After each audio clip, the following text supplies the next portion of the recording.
Di awal cerita, Jerry berangkat menuju kantornya untuk merapikan barang di ruangannya sebelum pensiun. Ia menyapa rekan dan asistennya, serta memandangi foto saat ia masih bertugas. Adegan beralih kepada seorang anak yang sedang bermain motor ski dan terhenti karena motornya tersangkut di es. Ia melihat seorang pria berlari seperti sedang menghindari sesuatu. Anak itu curiga dan menuju lokasi yang dihindari pria tersebut. Di sana, ia kaget karena melihat sesuatu dan segera berlari ketakutan. Di sisi lain, Jerry sedang berada di pesta perpisahannya sebelum pensiun. Semua rekannya hadir memberikan salam perpisahan dan memberikan sebuah tiket pemancingan marlin terbaik di Baha. Pada saat pesta, rekan Jerry ditelepon untuk menangani sebuah kasus pembunuhan anak di wilayah Becker. Kasus itu ditangani oleh rekannya yang bernama Stan Korlak. Jerry memaksa untuk ikut. Di situ ditemukan seorang anak perempuan dengan usia sekitar 7-8 tahun dengan kondisi leher digorok. Bukti menunjukkan ada perubahan warna kulit yang mengindikasikan dia tidak berpindah dari tempat kematian. Jerry meminta Korlak untuk memeriksa kancing anak tersebut untuk dibawa di lab untuk diperiksa sidik jari pelaku. June dan Margaret merupakan orang tua dari anak tersebut yang memiliki peternakan kalkun yang jaraknya 16 km dari lokasi pembunuhan. Korlak menanyakan kepada rekannya apa ia sudah memberitahukan kepada orang tuanya. Rekannya menjawab belum. Di lokasi tersebut juga ada anak laki-laki yang menjadi saksi pertama.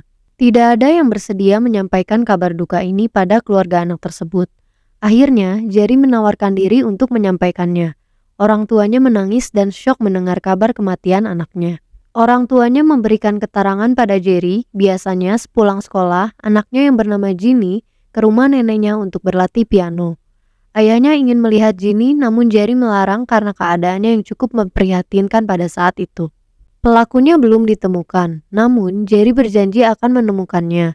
Ibunya meminta Jerry untuk bersumpah menemukan pelaku pembunuhan putrinya. Jerry dipanggil rekannya yang mengatakan bahwa kemungkinan pelaku sudah ditemukan.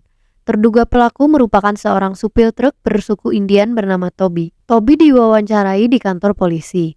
Ia sebelumnya sudah banyak melakukan tindak kriminal seperti pemerkosaan remaja, perampokan, pencurian, dan kepemilikan marijuana. Namun, Jerry berkata Toby juga memiliki riwayat masalah gangguan mental. Toby mengatakan bahwa ia hanya seorang penjebak berang-berang.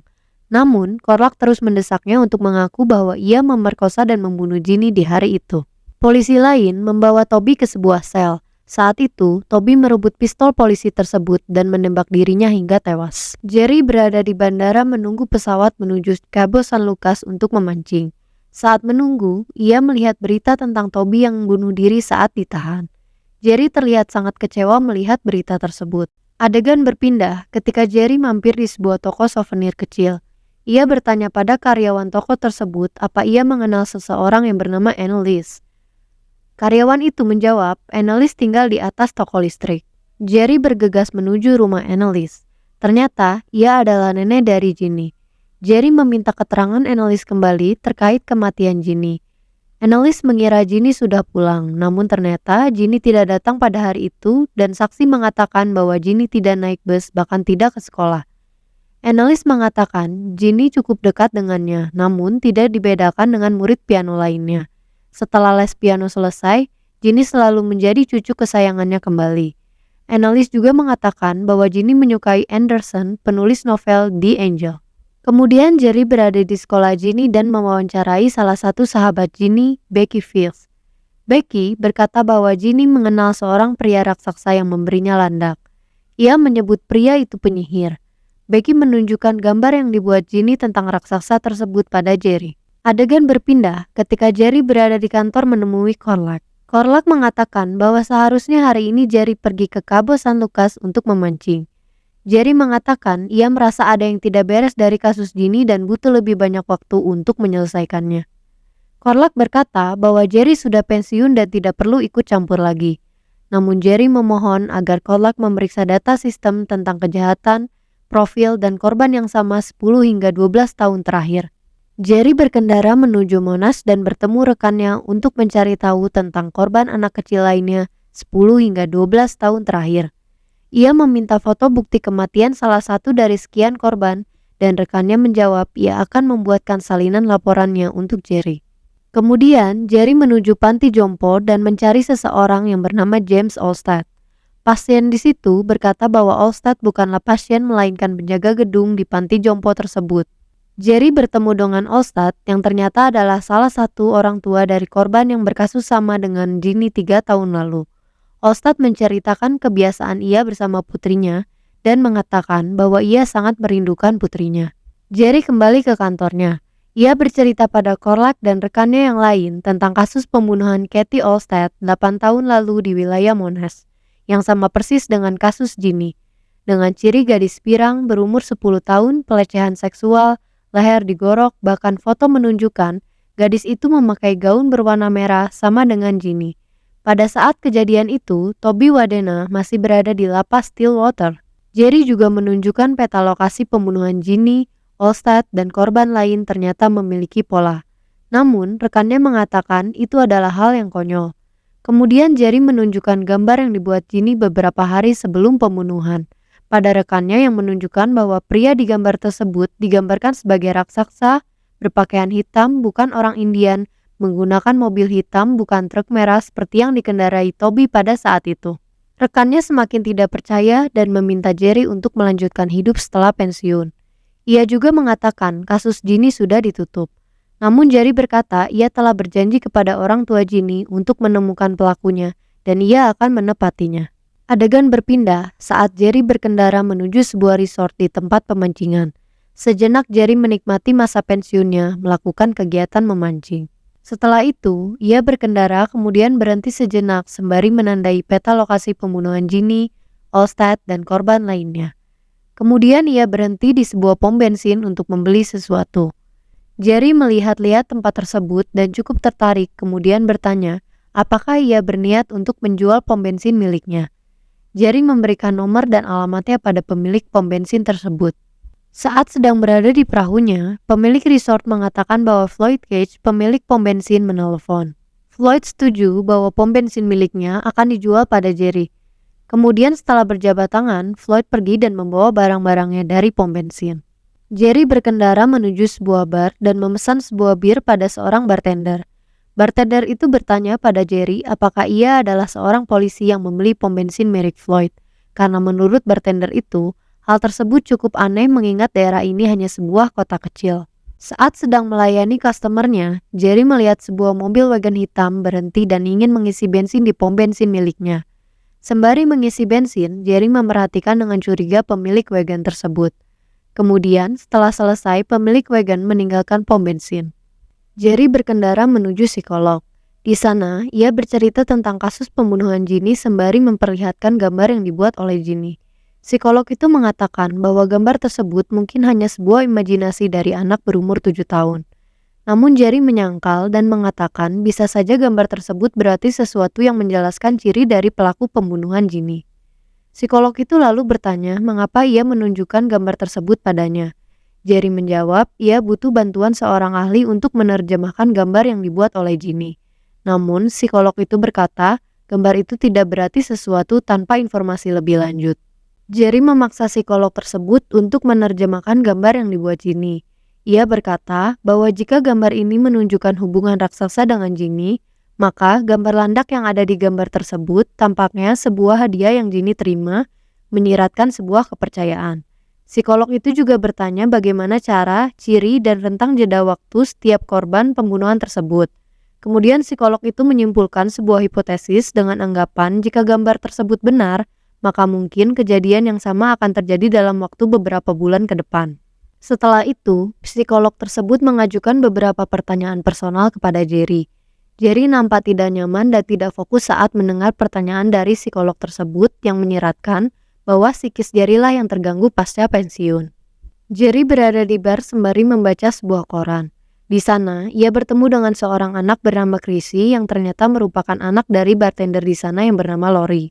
Saat memperhatikan jendela, Jerry melihat orang tua Ginny berada di luar sedang berada di sebuah truk dan mengantar sesuatu. Lamunan Jerry terhenti ketika Lori menghampirinya. Jerry memesan sesuatu dan bertanya di mana ia bisa membeli barang perabotan bekas untuk rumahnya. Lori berkata ada sebuah pasar loak di Oak Pass Road berjarak 40 km dari bar. Kemudian Jerry mengajak Lori untuk menemaninya. Jerry pergi bersama Lori dan anaknya Chrissy. Di sana, Chrissy meminta dibelikan sebuah balon. Setelah beberapa waktu, Lori tersadar Chrissy tidak ada berada di dekatnya dan melihat balon yang Chrissy punya melayang terbang di udara.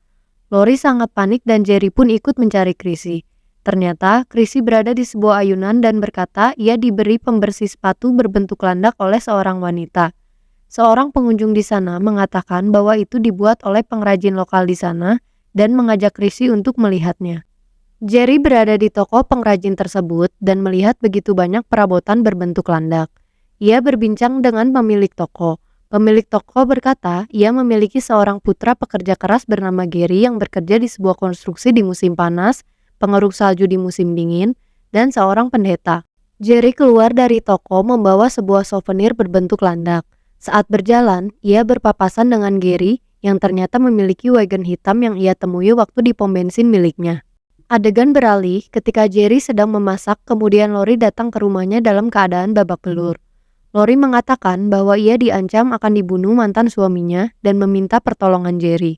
Kemudian, Jerry mengobati luka Lori dan menawarkan jika Lori mau tinggal bersamanya sementara waktu untuk menghindari mantan suaminya.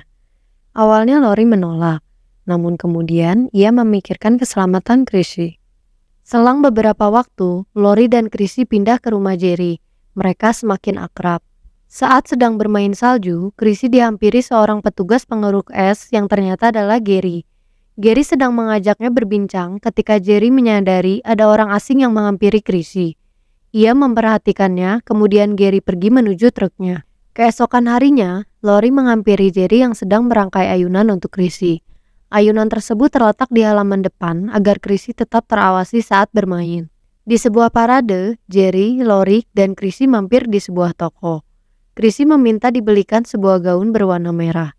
Kemudian Chrissy membeli es krim sembari melihat parade. Saat itu, Jerry tersadar ia melihat seorang anak laki-laki yang dulu menjadi saksi pertama pembunuhan Ginny. Keesokan harinya, saat sedang berada di pom bensin, Jerry melihat Chrissy dihampiri seorang pria berbaju merah. Jerry segera berlari untuk menghampiri Chrissy dan pria itu. Namun, dia segera pergi. Chrissy mengatakan pria itu adalah Gary. Gary memberinya sebuah kalung salib dan mengajaknya untuk ke gereja esok hari. Jerry meminta Chrissy berjanji untuk mengatakan jika ada pria asing atau siapapun yang menghampirinya, terutama berbadan besar dan tinggi. Ia menaruh kecurigaan yang besar pada Gary. Lori sedang berada di dapur ketika Jerry pulang dari pemancingan dan berkata bahwa Chrissy sedang berada bersama Gary di gereja. Seketika Jerry panik dan berpamitan kepada Lori untuk menjemput Chrissy. Sebelum berangkat, ia membawa sebuah pistol. Sesampainya di gereja, Jerry segera turun dari mobil dan mendobrak masuk ke dalam gereja. Semua orang di dalam gereja melihat ke arahnya. Kemudian Gary menghampiri Jerry dan menyapanya. Pada malam harinya, Chrissy memanggil Jerry untuk membacakan cerita padanya karena ia tidak dapat tidur. Kemudian Chrissy bercerita bahwa tadi siang ia bertemu seorang penyihir. Jerry tidak percaya dan mengatakan bahwa penyihir itu tidak ada. Namun, Chrissy berkata bahwa ia ada dan memberinya kue berbentuk landak. Penyihir itu mengajak Chrissy bertemu esok hari di tempat piknik. Chrissy meminta izin kepada Jerry apakah ia boleh menemui penyihir itu kembali esok hari. Jerry berkata iya, namun ia harus merahasiakannya. Keesokan harinya, Chrissy menuju tempat piknik menggunakan sepedanya. Ia menggunakan gaun berwarna merah yang ia beli di toko saat parade. Jerry, Corlac, dan beberapa polisi lainnya memantau dari kejauhan. Sekian lama menunggu Gary, pria yang dicurigai Jerry, tidak kunjung datang. Jerry mendekat menuju arah Chrissy dan polisi lain menghampirinya. Jerry terlihat sangat frustasi dan mengatakan bahwa pria yang disebut Chrissy penyihir akan datang. Namun, Corlac mengatakan bahwa pria yang dicurigainya tidak ada. Corlac meyakinkan kembali bahwa pelakunya adalah Toby Wadena yang sudah tewas 1,5 tahun lalu. Corlac juga mengatakan bahwa ia akan menceritakan apa yang telah dilakukan Jerry pada Lori, ibu dari Chrissy. Kemudian, Corlac dan polisi lainnya meninggalkan Jerry. Lori kemudian datang menghampiri Chrissy yang sedang sendirian di tempat perkemahan. Lori memaksanya untuk segera pulang dan masuk ke dalam mobil. Lori sangat marah dengan apa yang dilakukan oleh Jerry terhadap Chrissy karena sudah menjadikannya umpan untuk menangkap pelaku. Lori kemudian pergi meninggalkannya. Di sisi lain, Gary ternyata sedang dalam perjalanan pada saat itu. Sayangnya, saat itu Gary mengalami kecelakaan dan tewas di tempat, hingga ia akhirnya tidak datang menghampiri Chrissy di tempat perkemahan. Corlac dan polisi lainnya melihat kecelakaan itu, namun tidak menyadari bahwa korban kecelakaan itu adalah pelaku yang dimaksud Gary. Jerry masih menunggu kedatangan Gary, namun Gary tidak pernah datang. Di akhir adegan, Jerry sedang meminum sebotol alkohol dan bergumam sendiri. Kejadian waktu itu membuatnya gila.